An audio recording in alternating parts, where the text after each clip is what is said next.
there's many different things you got to take in consideration before you invest in anything, whether that is real estate, whether that is a startup, whether that is an ICO.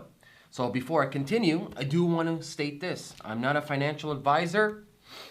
This is not financial advice, so take it for what it is. And the reason why I'm making this video is because, funny story, yesterday another ICO confirmed to be a scam.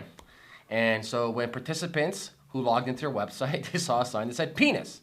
I'll make, I think there's a screenshot right here. Anyways, that kind of stirred me to make this video to talk about just basic common sense when it comes to investing. And you can apply this towards an ICO, or you can apply this towards a regular startup. They're pretty much the same, small caveats on both, okay?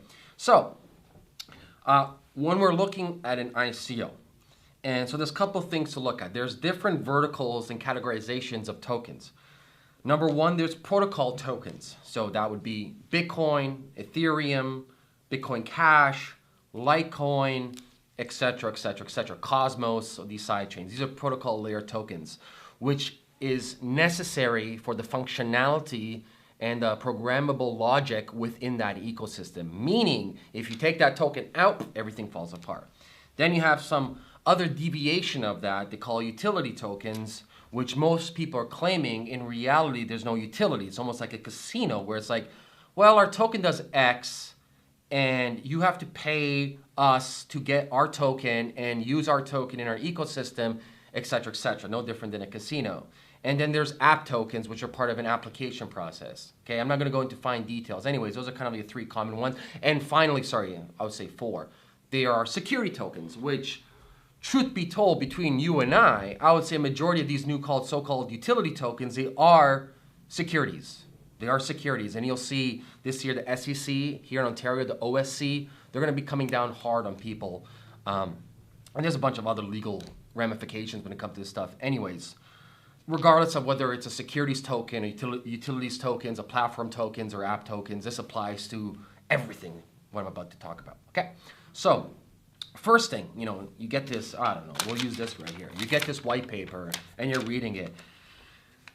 For the most part, most white papers are written like a book, meaning there's a lot of fucking fluff in it. You're going through it and you're reading it, and then you come to a point like, I have no fucking idea what these people are talking about. I don't know the problem they're solving. I don't know how they're making money. I don't know anything. And let me tell you something. I read a lot of white papers, lately, a lot of white papers, and majority of them are shit, complete rubbish. You walk away more confused than when you began. It's crazy, okay? So, when you see a white paper, you gotta ask yourself this question right away. Can this startup explain to me in the most common language, I mean super common language, can they explain to me what problem they're solving, how they're solving it, and the business model behind it? And if they can't, that's not a good sign. So the first thing I look at simplicity when it comes in a white paper. Is the problem addressed? How are they solving the problem? And how or what are the different business models around that? Okay. If they pass that test, I skip everything else in the paper and I go to the team, okay? I don't worry about technology. Technologies can be filled in later on, right? I'm really thinking on the psychology, the experience of the team, and do they have the chutzpah to actually execute this on what they're trying to do? And so basically, I will do a deep dive on the team. I will spend my time investigating who they are, background, history, experience, and get to know them as human beings. Chris Sacca, one of, if not the most famous Silicon Valley investor, he has a great saying, is like, the three criteria I look for, I think it's three. Number one, has he or she ever experienced hard work in their past, understanding what it takes? Number two, has he or she ever built a business and failed, which is really important, understanding how difficult it is to build a business? And number three, can I have dinner with this person for the next 4 or 5 years? And these are very important criteria. Mine are a little bit different. I look at, these are my three non-negotiables. Number one is, can I have, I'll go in reverse as Chris said. Number one, can I have dinner with this person for the next 5 years?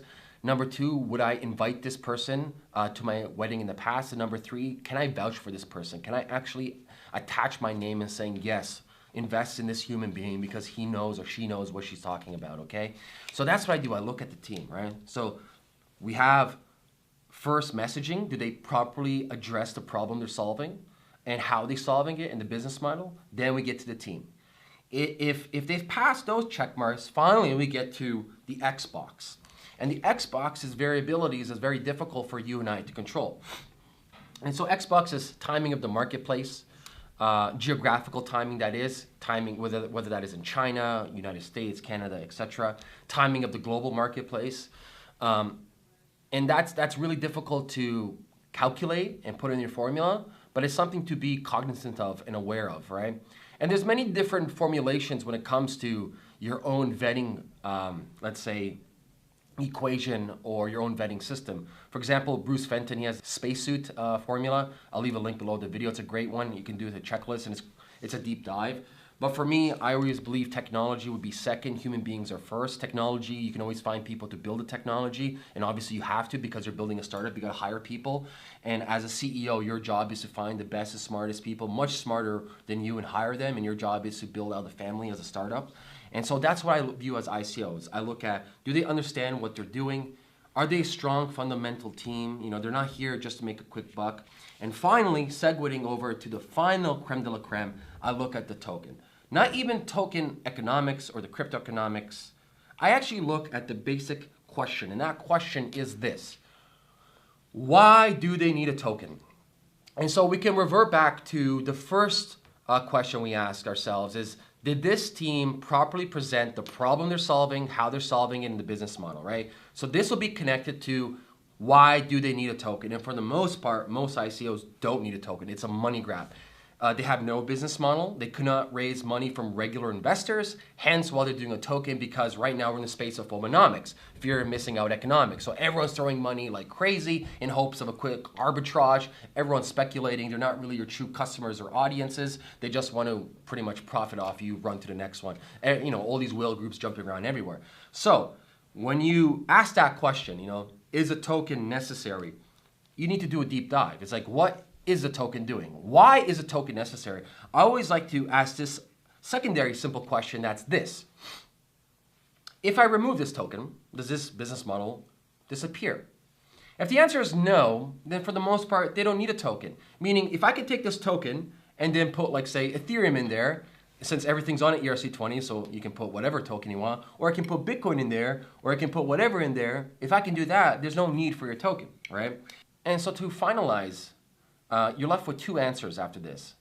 If the answer is yes, they need a token, and obviously you've done your due diligence, you've spoke to people that understand technology, you spoke to people who understand crypto or token economics, same thing pretty much. If the answer is yes, then do your own due diligence. As I mentioned, these different sections I look at, or these different criteria I have, and you can take your own calculated risk, like any investment, like any startup. However, if the answer is no, saying that you've come to the conclusion that they don't need a token, what you need to do is go back to the team and present them this statement.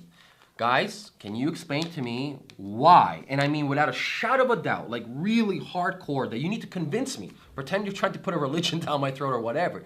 Can you convince me why you need a token? And if they can't do that, that's a big red flag.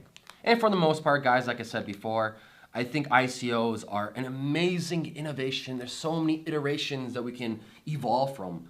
But majority of startups don't need a token whatsoever. It actually disables their business as opposed to enabling their business. And in the future, we'll see more or less controlled token models that are attached to whether dividends or equity or some form of actual promissory payback for your investment during, you know, the founder stage, okay?